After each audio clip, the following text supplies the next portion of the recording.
Hi Instagram, how are you all doing today? I've given myself a day of rest, almost completely.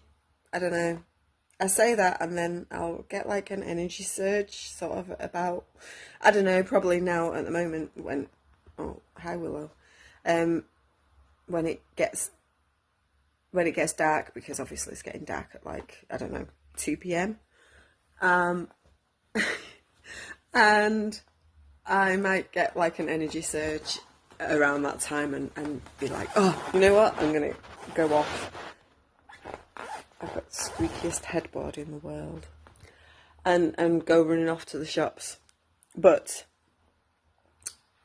I have had a very hectic, physically tiring week, in that I have been places I've had to walk places every day or go out and do things every day. I've not had a lot of time at home. What's just coming to me now is something that I promised I was going to consider doing more of, to myself, to my mentor, and to my youngest daughter, and then to everybody else in the family. And that's what I'm going to go and do now, is get my knitting out. Because yeah, a lot that I teach about giving yourself time and space to rest is about finding ways that feel good to you, to get those good feelings. And a lot of what we've been fed in the world, a lot of what the traps we've fallen into, you know, the doom scroll. Here you are. If you're doom scrolling Instagram right now, put your phone down and go and touch grass. I can't help it. I've got like Gen Alpha in the house and Gen Z in the house, and that's what they say when, you know, they've spent too much time scrolling the phones. Yeah, put your phone down and go and touch grass. But yeah, it's about disconnecting from the old habits that might have felt really good at some time and maybe really served you. And I know for myself and so many others that I speak to and I've taught, clients, friends, old acquaintances, like, we used our phones when we were going through some shit to help us to feel connected to people who helped us get out of that shit. And that's not a bad thing. Like, our phones, social media, not a bad thing. But the creators of these things knew what they were doing to hit our dopamine and to boost our, like, good feelings, but then trap us. And, you know, anything can give you that dopamine hit. Like, I have felt for, like, I have to do these things every day or else I'm gonna not have a good day. And that's like meditation, journaling, even EFT. Like, if I find I'm doing them for a good girl image, or for, like, or if I don't do it and then I'm gonna have a bad day, then that's when I actually stop myself from doing them.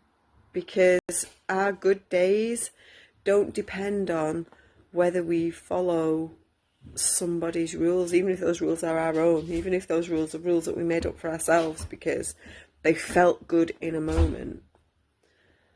The whole purpose of learning to trust yourself and follow your inner guidance, the whole purpose of doing that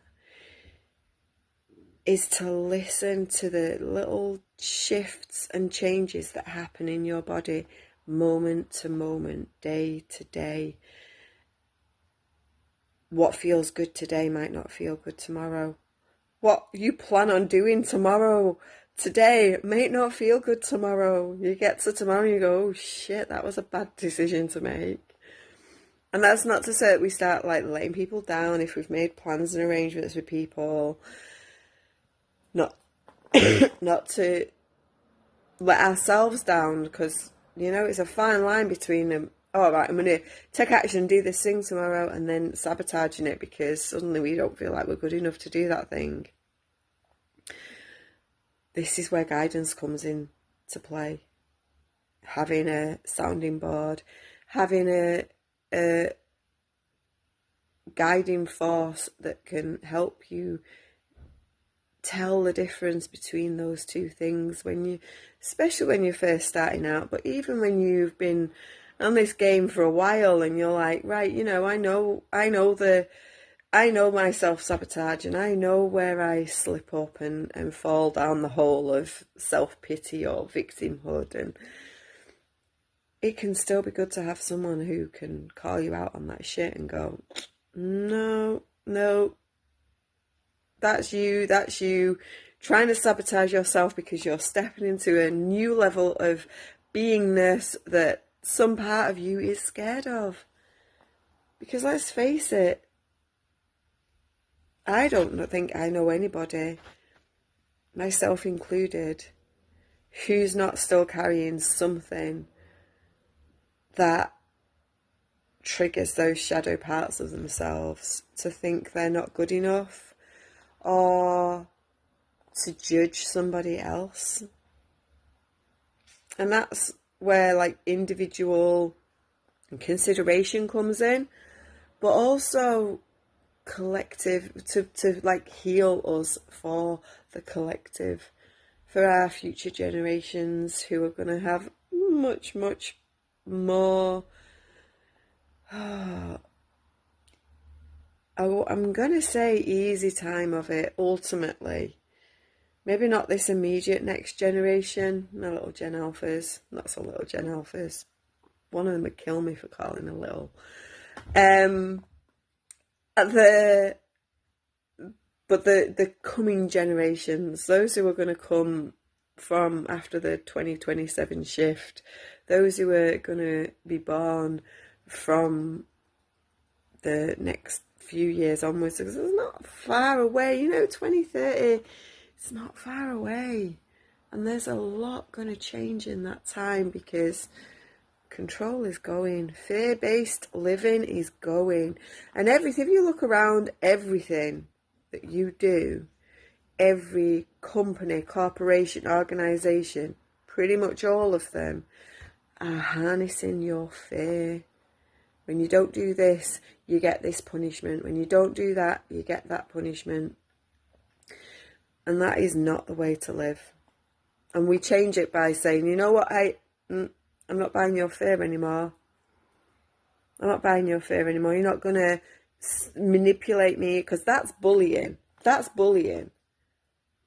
You're not going to manipulate me into doing this thing by bullying me and by scaring me and by hitting my survival instinct so that it plays into my already internal trauma that I have gone through in my life, that I am taking steps to heal by throwing fear at me. Because that fear-based programming, that's what's keeping people stuck. And yeah, it's a big unravel to get out of doing it. But the time is now to do it. The time is ripe to shed the fear and step into a whole new paradigm. And if you would like support with that, that is what I am here for. Now, I'm going to do what I said I was going to do. I'm going to go grab my knitting, and I am going to do something that's completely different from what I do, or what I have been doing with a lot of my time for years, which is, how do I get holistic therapy clients? How do I reach people to share my magic and my services and my gifts with them? Because I know how I reach people. I reach people by being me, by showing up, following my nudges, and doing what lights me up. And right now, sitting in bed with my knitting, that lights me up best. So that's what I'm going to do. And if you'd like to see what I'm knitting, I'll put it in my stories. Have a magical day. From Willow. I think it's Willow. From Willow and me. I'll see you soon.